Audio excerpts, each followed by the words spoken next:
இயேசுவிடத்தில் வந்தா, இயேசு சொந்த ரட்சகராக ஏற்றுக்கொண்டா உங்களுக்கு நடக்கிற ஒரு காரியம் ரட்சிப்பு உங்களுக்கு கேடகமா இருக்கும். ஹalleluya. ஆமென். நம் வாழ்கின்ற இந்த உலகத்தில், நாம் ஜீவிக்கின்ற தேசத்தில், நாம் இருக்கிற இந்த உலகத்துல நான் தெய்வ வசனம் சொல்லியது மாம்ச ரத்தத்தோடு நமக்கு போராட்டம் இல்ல. ஆமென். நமக்கு மாம்ச ரத்தத்தோடு போராட்டம் இல்ல. ரட்சிக்கப்பட்ட ஒரு விசுவாசி, ரட்சிக்கப்பட்ட ஒரு தெய்வ ஜனம் எப்பவும் போராடி கொண்டிருந்த ஜனமாக மாற வேண்டும். ஹalleluya.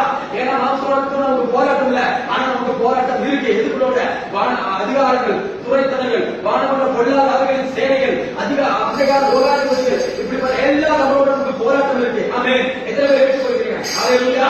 ஆமென். எழுதப்பட்ட வசனங்கள் எல்லாம் சத்தியம். ஹalleluya. வசனம் சொல்லுகிறது சத்தியத்தை சத்தியம் உங்களை விடுதலையாக்கும். ஆமென். உங்களுக்கு எந்த காரியம் விடுதலை பண்ணாது. ஹalleluya.